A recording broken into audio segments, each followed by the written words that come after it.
जब हौसला बना लिया ऊंची उड़ान का, फिर देखना फिजूल है कद आसमान का। फिर देखना फिजूल है कद आसमान का। अपने हौसलों के बल पर अपनी प्रतिमा दिखा देंगे, अपने हौसलों के दम पर अपनी प्रतिमा दिखा देंगे। भले कोई मंच ना दे, हम अपना मंच बना लेंगे, हम अपना मंच बना लेंगे। हेलो डियर फ्रेंड्स, और आप सब कैसे हैं? होपफुली आप सब अच्छे होंगे, स्वस्थ होंगे, मस्त होंगे। तो फिर से एक बार जनता करियर क्लासेस परिवार में दिल खोलकर स्वागत है। साथियों, आज हम अध्ययन करेंगे एक्सरसाइज 4.3 के बारे में डिस्कस करेंगे और ये पार्ट नंबर 3 होगा। हो सकता है आज ये लास्ट हो इसका, है ना, इस एक्सरसाइज का लास्ट हो। चलिए क्लास को शुरू करेंगे और अपनी जर्नी को अंजाम देते हैं। सुनिएगा ध्यान से। आज जो आपकी एक्सरसाइज है वो 4.3 है। क्वेश्चन नंबर डिस्कस करने वाले हैं 8। इसके पहले दो पार्ट जो हैं प्रॉपर तरीके से दोनों पार्ट में क्वेश्चन नंबर 1 से 7 तक का डिस्कशन हो चुका है। लिंक जो है डिस्क्रिप्शन में डाली गई है, आप वहां से जाके देख सकते हैं साथियों। चलिए ठीक है, शुरू करते हैं। क्वेश्चन नंबर 8, एक रेलगाड़ी एक समान चाल से, क्या साथियों, एक रेलगाड़ी एक समान चाल से 360 किलोमीटर की दूरी तय करती है। कितना दूरी है बाबू? 360 किलोमीटर की दूरी तय करती है। और यदि यह चाल 5 किलोमीटर प्रति घंटा अधिक होती तो वह उसी यात्रा में 1 घंटा कम समय लेती। रेलगाड़ी की चाल ज्ञात कीजिए। जी हाँ, बिल्कुल आप समझ रहे हैं। रेलगाड़ी ना समझिए, पहले आप अपने साइकिल या आप बाइक में समझ लीजिए। अगर आप अपने आप की चाल को बढ़ाते हैं, जैसे आप अपने घर से कहीं मार्केट तक जाते हैं तो जो चाल थी कोई बात नहीं, लेकिन अगर दोबारा जाना चाहते हैं तो चाल को बढ़ा देंगे, तो आप बताइए टाइम कम लगेगा। टाइम कम लगेगा कब? जब चाल को बढ़ाए तो टाइम कब लगेगा? कब? जब जो है आप गए थे उसके बाद वाले टाइम जो होगा कम होगा। लेकिन अगर चाल को घटा दिया जाए, स्पीड को और कम कर दें, तो जब पहले मार्केट गए थे उससे ज्यादा टाइम बाद वाले में लगेगा। ठीक उसी प्रकार इस क्वेश्चन को भी हल करेंगे। आइए हम मान लेते हैं, माना रेलगाड़ी की चाल x किलोमीटर प्रति घंटा है। क्या है बाबू? माना, माना ध्यान रखिएगा, माना, माना रेलगाड़ी की चाल, रेलगाड़ी की चाल बराबर x किलोमीटर प्रति घंटा। x किलोमीटर बराबर मान लें। अच्छा बाबू, x किलोमीटर प्रति घंटा है, यहाँ से रेलगाड़ी की चाल x किलोमीटर प्रति घंटा है। इसके बाद में अगर ध्यान दें तो आगे है दूरी। टोटल दूरी कितना दी है बाबू? 360 किलोमीटर। तो हम यहाँ से लिख सकते हैं कुल दूरी, कुल दूरी, जी हाँ, कुल दूरी बराबर दिया है 360 किलोमीटर। अब ये बताइए, जब वो x किलोमीटर प्रति घंटा की स्पीड से गाड़ी को चला रहा था तो 360 किलोमीटर जो है तय करने में जो समय लगेगा वो समय बराबर दूरी बटे चाल से जो हम निकाल पाएंगे। तो यहाँ से लिखेंगे समय। क्या लिखेंगे साथियों? समय। तो यहाँ से समय होता है, जानते हैं, दूरी, दूरी, समय बराबर दूरी बटे चाल। तो दूरी बटे चाल होगा, यानी दूरी कितना है साथियों? 360 और बटे चाल कितना है? x। ये आ गया इतना घंटे साथियों, इतना घंटे निकला। जी हाँ, इतना घंटे निकला है। अच्छा सुनिएगा, अच्छा ये समय आ गया, लेकिन अब कंडीशन क्या है? क्वेश्चन की कंडीशन ये है, क्वेश्चन कहता है कि यदि चाल 5 किलोमीटर प्रति घंटा अधिक हो जाए। आप सोचिए, जब अपनी साइकिल की चाल बढ़ा देंगे तो जहां तक पहले गए थे वहां तक जाने में कम समय लगेगा।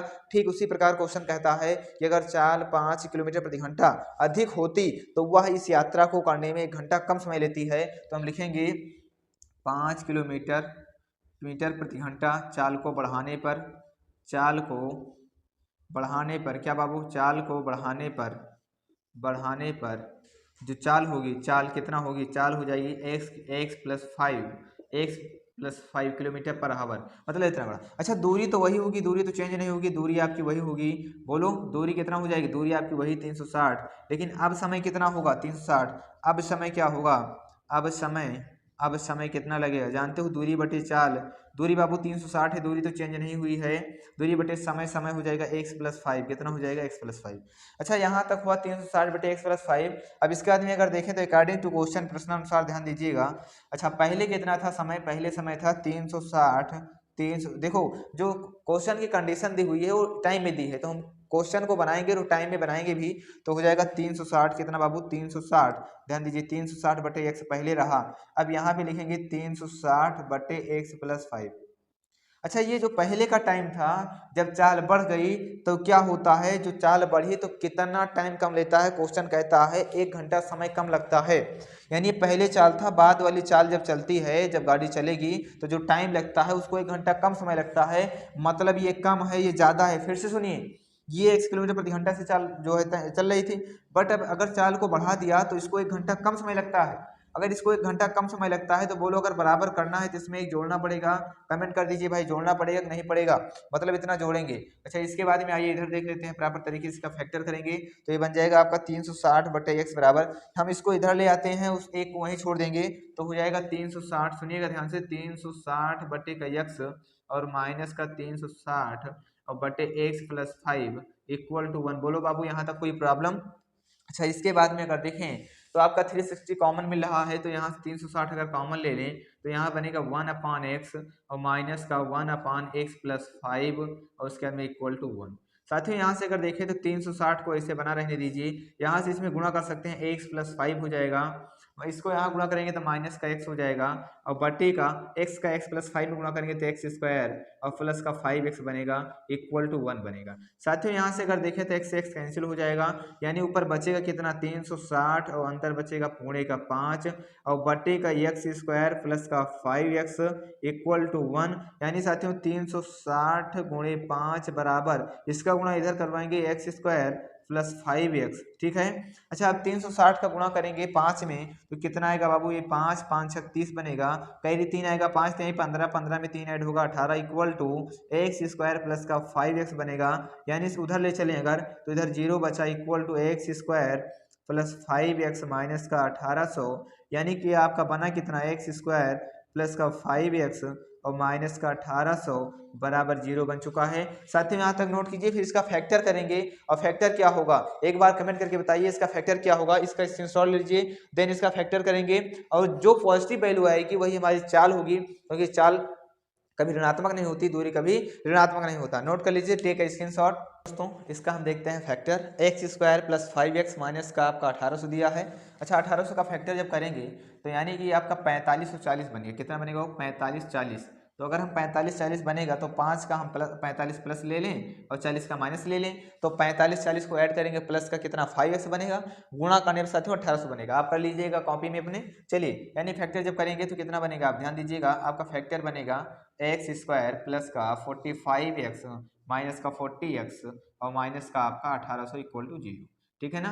अच्छा यहाँ से अब x कॉमन ले लीजिए बाबू, तो x कॉमन लेंगे तो x प्लस का आपका 45 होगा, माइनस का कॉमन ले लीजिए तो 40, तो कितना बनेगा x प्लस का 45 बनेगा इक्वल टू 0।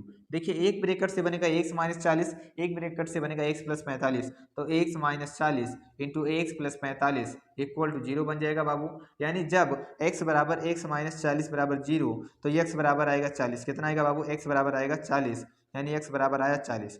ठीक इसी प्रकार जब आप करेंगे x प्लस 45 बराबर 0 तो x का मान आएगा माइनस का 45, लेकिन लिखेंगे माइनस 45, ये से असंभव, इसे क्या लिख देंगे असंभव, जो कि संभव नहीं है, यानी अमान्य है, ज़्यादा अच्छा लिखना आपका होगा अमान्य, क्योंकि चाल ऋणात्मक नहीं होती, तो यहाँ से लिख देंगे अमान्य, क्या है बाबू अमान्य है, ठीक है। अच्छा लिखेंगे अतः रेलगाड़ी की चाल, रेलगाड़ी की चाल बराबर 40 किलोमीटर पर आवर, कितना है साथियों 40 किलोमीटर प्रति घंटा आपका राइट आंसर होगा। इसको नोट कर लीजिए, अगर समझ में आया है तो कमेंट कर दीजिए यस सर क्लियर है। तब हम नेक्स्ट क्वेश्चन देखेंगे, क्वेश्चन नंबर 9, ठीक है स्क्रीनशॉट। हम 9 देखते हैं, दो पानी के नल एक साथ एक हौज में कोई ना कोई गड्ढा है जो कि 9 सही 3/8 घंटे में भर सकते हैं, यानी 8 9 72 3 75/8 घंटे में दोनों नल एक साथ, सुनिएगा दोनों नल मिलके 75/8 घंटे में हौज को भरते हैं। साथियों चाहे काम होगा, चाहे कार्य हो, चाहे भरने का काम हो, ये सारी चीजें भाग में होती हैं। कंप्लीट करने को एक भाग बोला जाता है, काम पूरा हुआ मतलब एक भाग, अगर काम उसमें कुछ हो रहा है इधर उधर तो उसको हम बटे में ले जाते हैं, अगर कंप्लीट होता है तो उसको एक भाग बोलते हैं, समझ गए होंगे। बड़े व्यास वाला नल, अच्छा आप बताइए अगर बड़ा मुंह होगा, नलके का बड़ा मुंह होगा तो पानी ज़्यादा देगा, अगर तो जो हौज पहले भर जाएगा, अगर कम जो है उसका व्यास होगा, यानी जो हौज है उसको भरने के लिए अगर नल का व्यास यानी जो आपका मुंह है वो अगर छोटा होगा तो भरने में ज़्यादा टाइम लगेगा। ठीक उसी प्रकार आपका क्वेश्चन कहता है कि बड़े व्यास वाला नल हौज को भरने में कम व्यास वाले नल से 10 घंटे कम समय लेता है। बिल्कुल जी हाँ, क्या है कि अगर व्यास बड़ा है तो नल का मुख बड़ा है तो पानी ज़्यादा निकलेगा, कम समय लेगा, लेकिन अगर आपका नल जो है का व्यास कम है तो भरने में ज़्यादा टाइम लेगा। चलिए प्रत्येक द्वारा अलग से हौज को भरने के समय ज्ञात कीजिए। अलग अलग हम मान लेते हैं माना छोटे व्यास वाले नल को जो है भरने में, जो नल हौज को भरने में लगा समय जो है एक्स मान लेते हैं, ठीक है, और एक्स घंटा मान लेते हैं माना, ध्यान दीजिए, माना छोटे व्यास वाले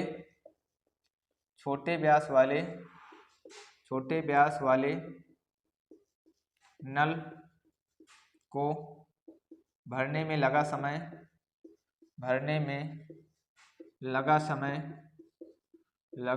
बराबर x घंटे। कितना लगा बाबू? x घंटे। यानी अगर x घंटे लगा है छोटे व्यास वाले नल के द्वारा, तो बड़े व्यास वाला क्वेश्चन कहता है कि बड़े व्यास वाले नल को भरने में लगा समय जो है छोटे वाले से 10 घंटा कम से लगता है, x - 10 घंटे।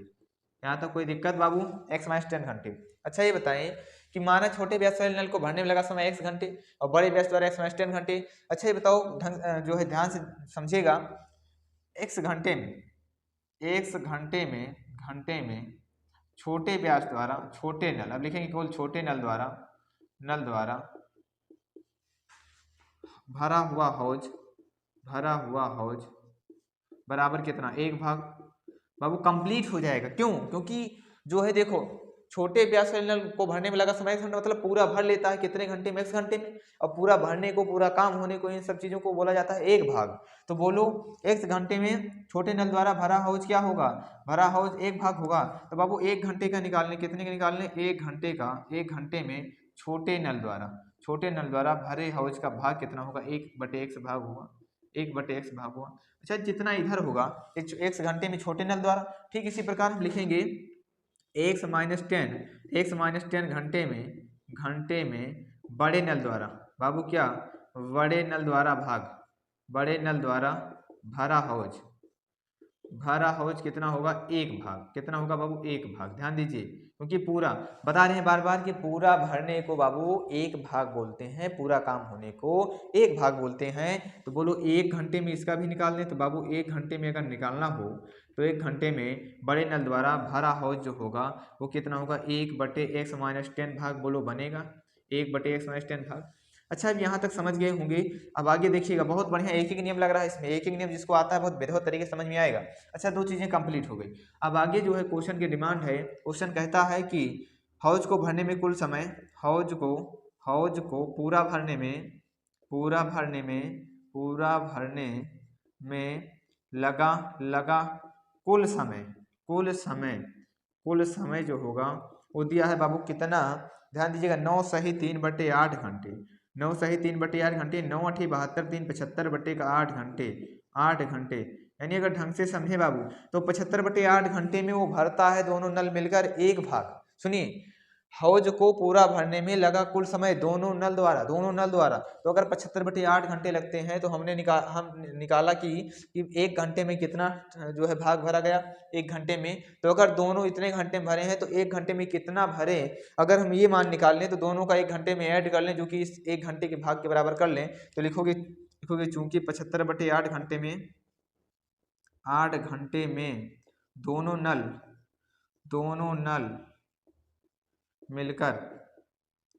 मिलकर हौज को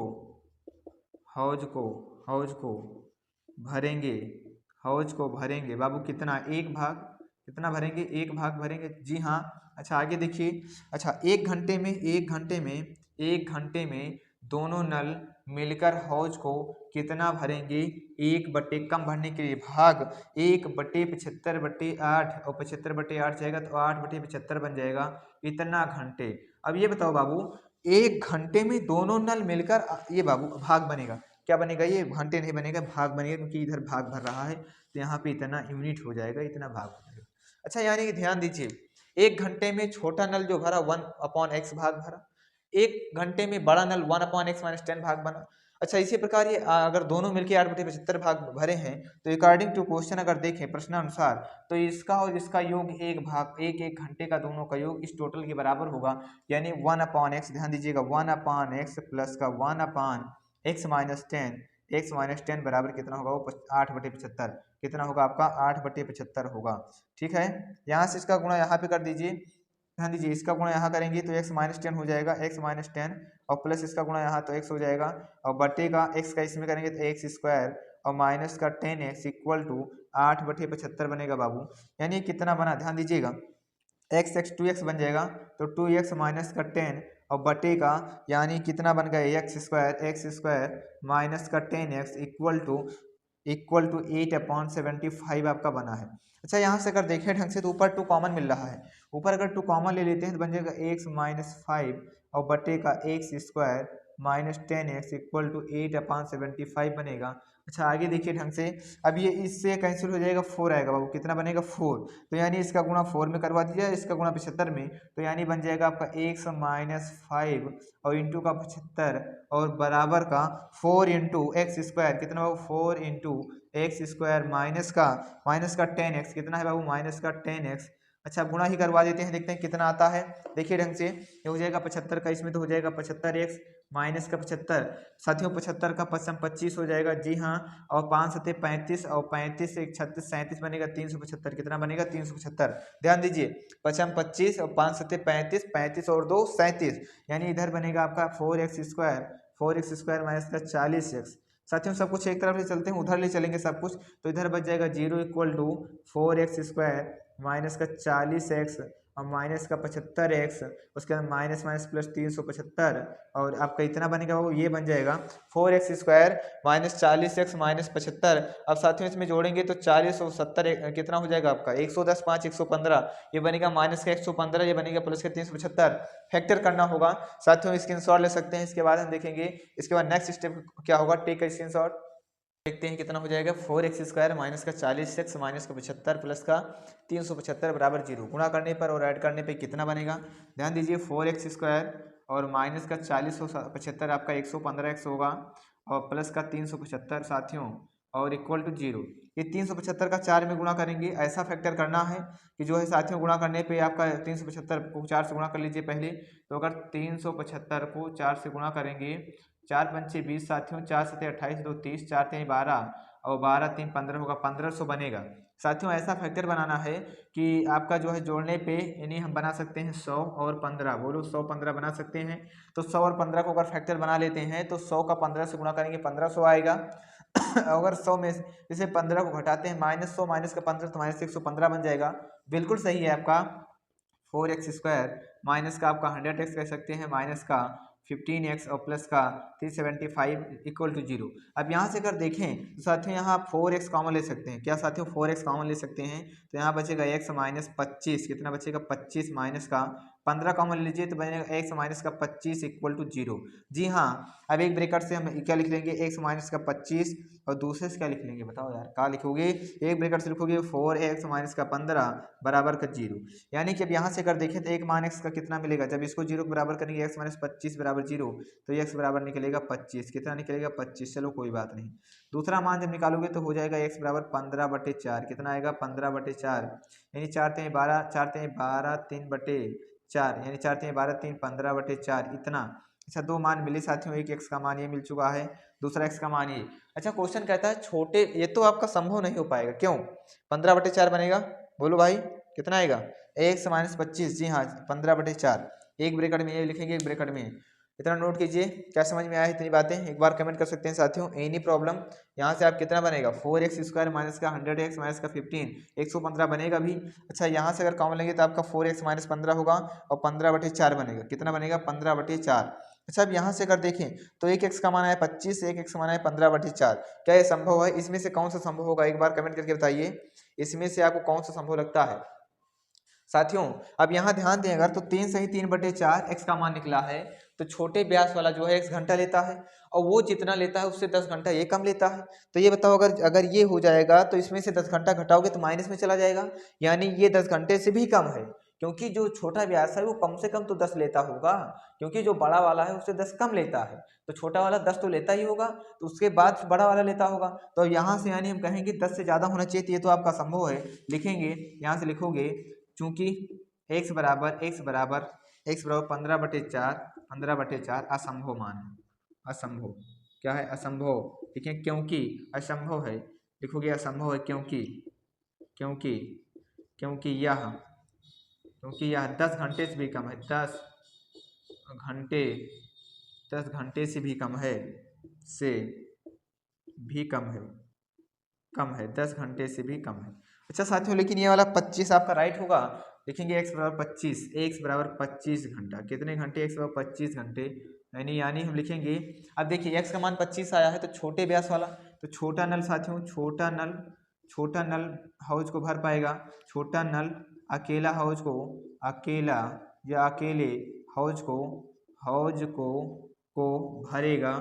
को भरेगा साथियों कितने घंटे में? 25 घंटे में। बोलो 25 घंटा लगेगा।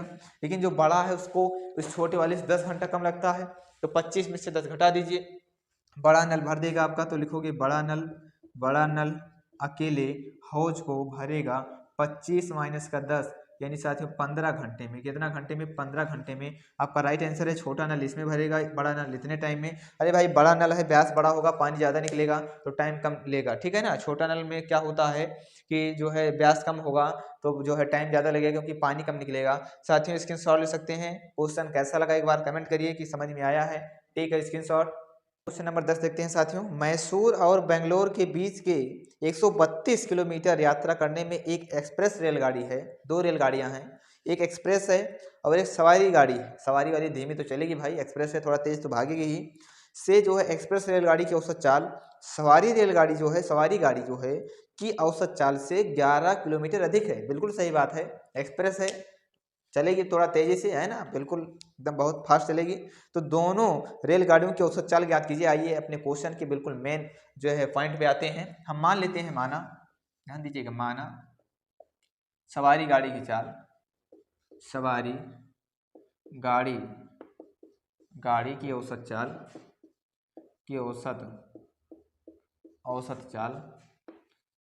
चाल बराबर 1 किलोमीटर पर आवर। माना सवारी गाड़ी की औसत चाल 1 किलोमीटर पर आवर। तो साथियों प्रश्नानुसार एक्सप्रेस रेलगाड़ी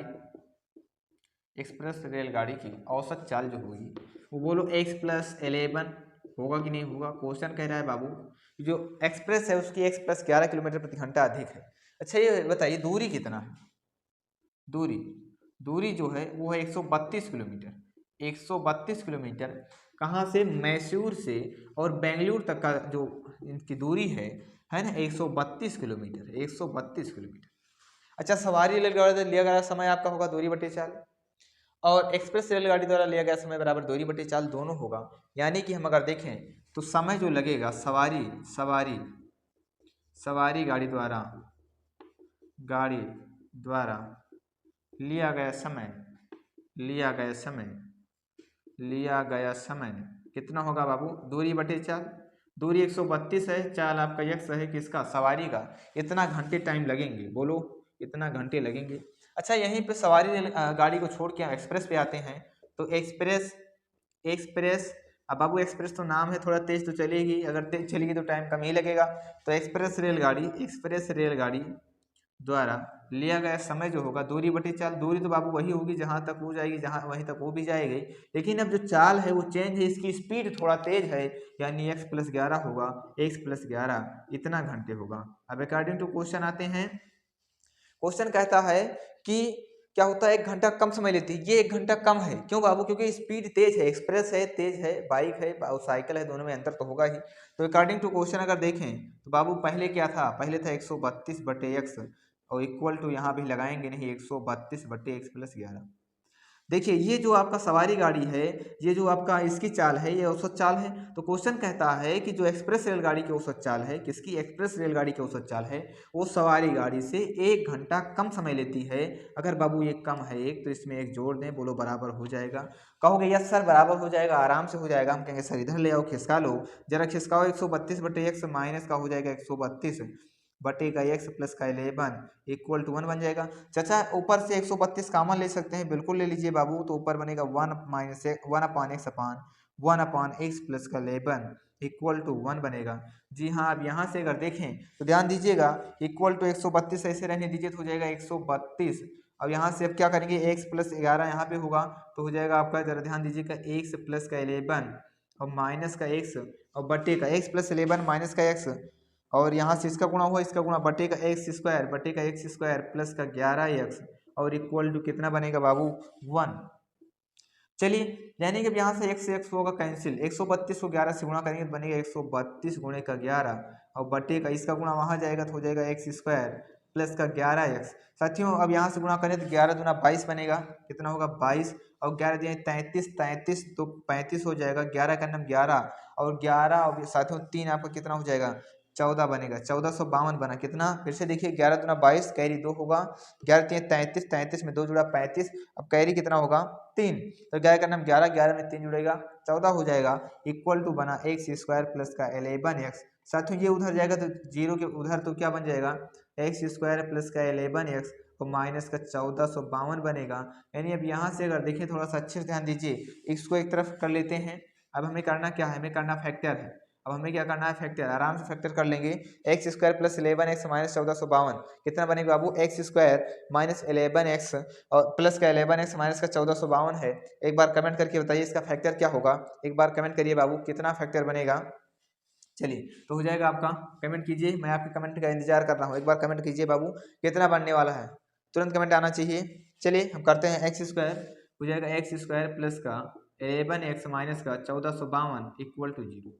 साथियों जब इसका फैक्टर करेंगे गुणा करने पे कितना बने, गुणा करने पे जो है माइनस का 1452 बने और जोड़ने पे जो है कितना बने 11 बने, तो इसका जो फैक्टर होगा वो बनेगा 44 और 33, 44 33, इसको प्लस कर ले, इसको माइनस का गुणा करेंगे बाबू तो बनेगा 1452, ऐड करेंगे तो बनेगा कितना बाबू 11 बनेगा, 44 से 33 जाएगा 11 बनेगा, यानी बिल्कुल सही है। तो यहाँ से एक्स स्क्वायर और प्लस का यहाँ लिख सकते हैं 44x और माइनस का 33x और माइनस का 1452 इक्वल टू 0। कॉमन ले लीजिए बाबू, x कॉमन लेंगे तो यहाँ से बनेगा x प्लस का 44 यस और माइनस का 33 कॉमन लेंगे तो बनेगा x प्लस का 44 और इक्वल टू 0। यानी यहाँ से एक ब्रेकेट में क्या मिलेगा बाबू, x प्लस 44 बनेगा और एक बनेगा x माइनस 33 बनेगा इक्वल टू 0। यहाँ से x का मान निकलेगा माइनस का 44 और यहाँ से x का मान निकलेगा प्लस का 33। क्या चाल ऋणात्मक होती है, एक बार कमेंट कीजिए, तुरंत कमेंट आना चाहिए, आपके कमेंट का इंतजार है। क्या चाल कभी ऋणात्मक होती है, वो लोग लिखोगे सर क्योंकि चाल ऋणात्मक नहीं होती है, चाल ऋणात्मक नहीं होती है, ऋणात्मक नहीं होती है। इसलिए जो है चाल जो होगी चाल कितना हो जाएगी 33 किलोमीटर प्रति घंटा है। अच्छा किसकी चाल है जरा ध्यान दीजिए, तो सवारी गाड़ी की औसत चाल, लास्ट में नोट कीजिए, लास्ट में आपको नोट करना पड़ेगा, नोट कीजिए, अतः लास्ट में लिखिए अतः सवारी गाड़ी की औसत चाल बराबर 33 किलोमीटर प्रति घंटा। अतः सवारी गाड़ी की औसत चाल बराबर 33 किलोमीटर पर आवर, बोलो नोट कर लिए हैं। अच्छा इसी के नीचे लिखेंगे फिर एक्सप्रेस रेलगाड़ी की औसत चाल बराबर, x का मान निकला है 33 प्लस का 11 जोड़िए 33 प्लस का 11 लिखिए उसके नीचे, अतः एक्सप्रेस रेलगाड़ी की औसत चाल बराबर x प्लस 11 बराबर 33 प्लस 11। एक्सप्रेस का क्या होगा बाबू, एक्सप्रेस का हो जाएगा 33 प्लस 11, 33 से 43 से 44 किलोमीटर पर आवर। मतलब अगर देखा जाए तो सवारी रेलगाड़ी अगर 1 घंटे में 33 किलोमीटर चलती है तो वहीं पे एक्सप्रेस रेलगाड़ी 1 घंटे में 44 किलोमीटर चलती है। बिल्कुल सही बात है, उससे 11 किलोमीटर आगे है, 11 किलोमीटर ज़्यादा है, एक्सप्रेस है ज़्यादा तो लगेगा ही। साथियों अगर समझ में आया है तो तुरंत कमेंट कीजिए यस सर क्लियर है। कुछ नहीं करना था, सवारी रेलगाड़ी जो थी और जो एक्सप्रेस थी, एक्सप्रेस को जो है सवारी में क्या होता था कि उसकी चाल 11 किलोमीटर थी, एक्सप्रेस रेलगाड़ी की चाल सवारी से 11 किलोमीटर अधिक थी, तो हम सवारी का मान लिए x, एक्सप्रेस का निकल गया कितना x प्लस 11। साथियों टाइम वही है, डिस्टेंस आपका जो है मैसूर से बेंगलुरु के बीच निकालना है, उसमें वही कोई दिक्कत नहीं, दूरी सेम है, डिस्टेंस सेम है। सवारी गाड़ी द्वारा लिया गया समय बराबर दूरी बटे चाल, दूरी आपका 132 चाल, साथियों सवारी का 1 घंटे हो गया। एक्सप्रेस रेलगाड़ी द्वारा दूरी बटे चाल, दूरी आपका चाल चेंज हुई है। यहाँ से कह रहा है जो सवारी है वो जो आपके यहाँ पे साथियों एक्सप्रेस है वो सवारी से 1 घंटा कम समय लेती है, यानी कम कौन है, कम साथियों आपका एक्सप्रेस है। तो अगर 1 ऐड कर दें बताओ बराबर हो जाएगा, उसके अंदर तिरिया गुणा करके फैक्टर कर लीजिए। चाल कभी निगेटिव होती नहीं, इसलिए चाल हमेशा जो है हम पॉजिटिव लेते हैं, चाल और दूरी कभी ऋणात्मक नहीं होती है। अतः सवारी रेलगाड़ी की चाल बराबर 33 किलोमीटर प्रति घंटा और एक्सप्रेस रेलगाड़ी की चाल बराबर 44 किलोमीटर प्रति घंटा। साथियों क्लास समझ में आ रही है, अगर एक एक क्वेश्चन समझ में आ रहे हैं तो चैनल को सब्सक्राइब करें, ज़्यादा से ज़्यादा शेयर करें और दम ला के जो है लाइक वाइक ठोकते रहें। चलिए टेक का स्क्रीनशॉट। द नेक्स्ट क्वेश्चन देखेंगे इस एक्सरसाइज का लास्ट क्वेश्चन नंबर 11 देखते हैं। दो वर्गों के क्षेत्रफलों का योग 468 वर्ग मीटर है। मतलब दो वर्ग हैं, कौन सा आकार है? वर्गाकार है। यदि उनके परिमापों का अंतर 24 मीटर है तो पहले आप नोट करिए। पहले तो आप नोट करेंगे वर्ग के बारे में। हम पहले समझेंगे वर्ग होता क्या है बाबू। वर्ग की चारों भुजाएं बराबर होती हैं। वर्ग की चारों भुजाएं बराबर होती हैं। क्या होती हैं? बराबर होती हैं। प्रत्येक कोण 90 डिग्री होता है। नोट कीजिए इन चार चीज़ों को। चारों भुजाएं बराबर होती हैं। क्या होती? चारों भुजा आपकी बराबर होगी। चलिए अगला कि जो है प्रत्येक भुजा आपस में 90 डिग्री का कोण बनाती हैं। फिर अगला स्टेप देखिए कि जो है वर्ग का क्षेत्रफल भुजा स्क्वायर। वर्ग का क्षेत्रफल होता है बाबू भुजा स्क्वायर। यहाँ पे हम x माने हैं तो x का स्क्वायर हो जाएगा। साथियों वर्ग का परिमाप होता है। ध्यान दीजिए, परिमाप मतलब सब कुछ जोड़ लेना, सारी भुजाओं को जोड़ना परिमाप। चाहे जिसका परिमाप हो सभी को जोड़ लेना। x को जोड़ेंगे भुजा 4 बार, तो बताओ 4 गुणे भुजा निकलेगा। यस सर, यानी कितना आएगा? 4x आएगा। तो पहले इतना नोट कर लीजिए साथियों, वर्ग का परिमाप कितना होता है? 4 गुणे भुजा। वर्ग का क्षेत्रफल भुजा स्क्वायर होता है। आयत का परिमाप 2 गुणे लंबाई धन चौड़ाई होता है। आयत का क्षेत्रफल लंबाई गुणे चौड़ाई होता है। इतना नोट कर लीजिए, तब हम आते हैं क्वेश्चन पे। ठीक है, इसको रफ कर देते हैं, इसका अपना क्वेश्चन देखेंगे। इंपॉर्टेंट क्वेश्चन है, थोड़ा सा क्वेश्चन को ढंग से देखिएगा। ठीक है, बहुत बेहतरीन क्वेश्चन है साथियों, बहुत ही बेहतरीन क्वेश्चन है। एक बार क्वेश्चन को आप सब ढंग से रीड कीजिए।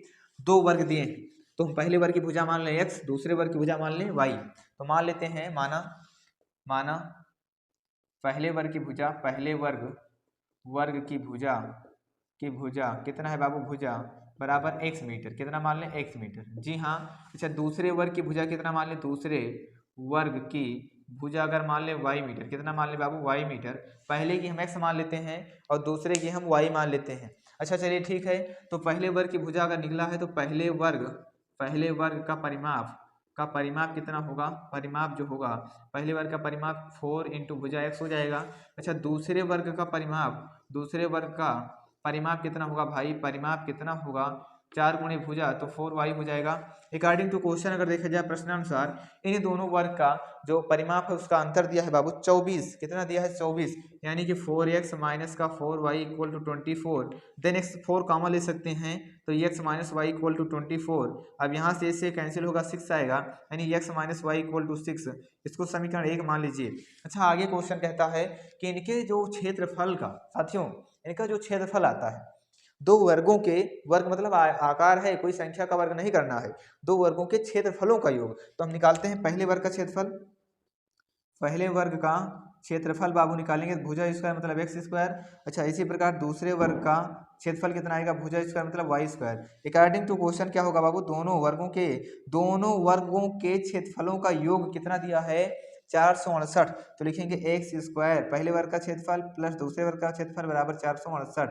बाबू हम यहाँ से देखें तो हम क्या करेंगे, अब इसके आगे ध्यान से देखिएगा, बहुत अच्छा क्वेश्चन है। अच्छा, यहाँ से अगर देखें तो x minus y equal to 6 है। अब इसको समीकरण 2 मान लें, समीकरण 2।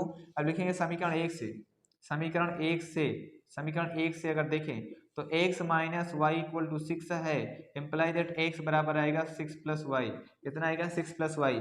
अब क्या करें, इसका मान समीकरण 2 में रख दें तो लिख देंगे x का मान समीकरण 2 में रखने पर, समीकरण 2 में रखने पर, अच्छा 2 में रखोगे बाबू, जरा ध्यान दीजिए, तो हो जाएगा x स्क्वायर। कितना हो जाएगा? x स्क्वायर प्लस, साथियों जहां y का स्क्वायर है वहां रखेंगे 6 प्लस कितना निकाल ली हो? y निकाल ली हो क्या? अगर x निकाला जाए तो x ही निकाल लीजिए, क्योंकि x अगर हम निकालेंगे ज़्यादा आसान होगा। चलो हम अगर x निकालें तो यहाँ से आप क्या हो जाएगा, यहाँ से आपका x, अच्छा प्लस का 6 इधर आएगा तो माइनस का 6 हो जाएगा, इक्वल टू माइनस का y उधर जाएगा तो प्लस का y।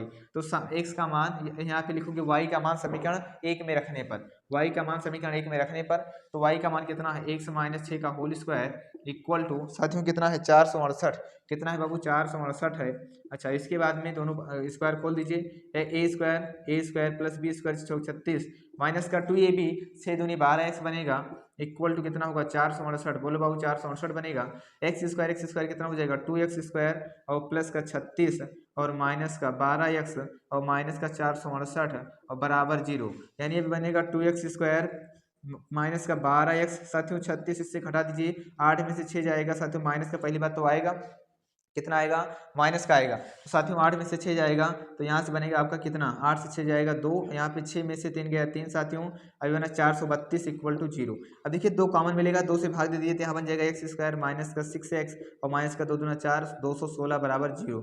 गुणा करने पे 6 मिले और जोड़ने घटाने पे 216। एक बार कमेंट करके बताइए, गुणा करने पे 6 मिले, जोड़ने घटाने 216, तुरंत फैक्टर होना चाहिए। तुरंत फैक्टर करके बताइए कितना बनेगा बाबू, बोलो, तुरंत फैक्टर होना चाहिए आपका। अगर फैक्टर करेंगे तो एक मान 18 बनेगा, एक मान 12 बनेगा। साथियों हम 18 को निगेटिव लेते हैं और 12 को पॉजिटिव लेते हैं तो हो जाएगा एक्स स्क्वायर माइनस का 18x, कॉपी में कर लीजिएगा साथियों, प्लस का 12x और माइनस का 216 बराबर का 0। तो यहाँ से x कॉमन ले लें तो हो जाएगा x माइनस का 18 और प्लस का 12 कॉमन ले लें तो x माइनस का 18 इक्वल टू 0 बनेगा। एक ब्रैकेट में आएगा x माइनस 18, एक ब्रैकेट में आएगा x प्लस 12 बराबर का 0। अच्छा साथियों यहाँ से अगर देखें तो x का मान निकलेगा आपका कितना, एक x का मान निकलेगा प्लस का 18 और एक x का मान निकलेगा माइनस का 12, जो कि हम लेंगे नहीं। क्यों? क्योंकि साथियों यहाँ पे देखें भुजा कभी ऋणात्मक नहीं होती तो x का मान 18 होगा। अच्छा एक बात बताइए, क्या आप 216 के बारे में समझ पाए? नहीं, फैक्टर नहीं कर पाएंगे। चलो हम फैक्टर कर देते हैं भाई, 216 का फैक्टर कर लीजिए। 2 का नाम 2, 2 8 16 बनेगा, उसके बाद 2 पंचे 10, 2 चौको 8 बनेगा, फिर 27 बनेगा बाबू, फिर 3 9 बनेगा, फिर आपका ये 3 बनेगा, 3 त्रिका फिर 3 बनेगा, ये 3 त्रिका 9 बना बाबू। यहाँ से देखो 2 दूना 4 और 4 का एक साथ करते हुए 3 12, बोलो यहाँ से 2 दूना 4 3 12, इतना बन गया 12 और 3 त्रिका 9 दूनी 18, ये बन गया 18। ठीक है, तो 12 18 फैक्टर बन जाएगा। अच्छा इसको ले नहीं सकते क्योंकि भुजा क्या ऋणात्मक नहीं होती। लिखेंगे x बराबर, क्योंकि भुजा ऋणात्मक नहीं होती, भुजा ऋणात्मक नहीं होती है। क्या नहीं होती बाबू? नहीं होती है। अच्छा भुजा अगर ऋणात्मक नहीं होती तो x का मान क्या लेंगे?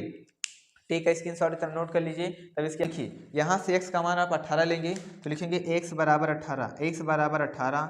तो साथियों x का मान 18 रखेंगे तो y कितना बनेगा? बोलो भाई, x का मान 18 रखो, इसमें x 18 घटेगा, 18 से 6 घटेगा, कितना आएगा? 12। तो y का मान कितना आएगा? 12, y आएगा 12। बिल्कुल आपको समझ में आ चुका होगा। पहले वर्ग की भुजा लिखोगे अतः, लास्ट में सुंदर सुंदर अक्षरों में अतः पहले वर्ग की भुजा भुजा बराबर कितना? 18 मीटर। कितना बाबू? 18 मीटर। और उसके अंदर दूसरे वर्ग की भुजा बराबर 12 मीटर। कितना होगा बाबू? 12 मीटर। पहले का 18, दूसरे का 12। ये आपका राइट आंसर है। नोट कर सकते हैं साथियों, इसका स्क्रीनशॉट ले सकते हैं। क्लास समझ में आई है या कोई दिक्कत है, कोई क्वेरी है तो आप कमेंट में अपना क्वेरी डाल दीजिएगा। आपका एक एक कमेंट में पढ़ता हूँ, प्रॉपर तरीके से रीड करता हूँ। साथियों कोई प्रॉब्लम होगी किसी भी क्वेश्चन में तो कमेंट करिएगा। और आज इस खोपड़ी में इसके छेद हो चुका है। एक्सरसाइज जो 4.3 का सोपड़ा साफ हो चुका है। अब हम बढ़ेंगे 4.4 की तरफ। और जो भी इसके पहले वाले 2 पार्ट को नहीं देखे हैं हमारे साथी लोग, वो डिस्क्रिप्शन में जाएं, लिंक जो है प्रॉपर तरीके से पड़ी हुई है, देख लें। साथियों ठीक है, अब चलते हैं, मुलाकात करेंगे कल। तब तक आप सभी मेहनत करते रहिए। और अगर क्लास अच्छी लगी है तो इतना दम लाके शेयर कीजिए। हर जगह व्हाट्सएप ग्रुप, स्टेटस और टेलीग्राम, हर जगह आप जो है प्रॉपर तरीके से शेयर कर दीजिए, अपने फ्रेंड्स में शेयर कर दीजिए। क्लास अगर अच्छी लगी है तो लाइक भी कर दीजिए, चैनल को सब्सक्राइब कर लीजिए। ठीक है साथियों, चलते हैं, कल मुलाकात करेंगे। तब तक के लिए जय हिंद, जय भारत।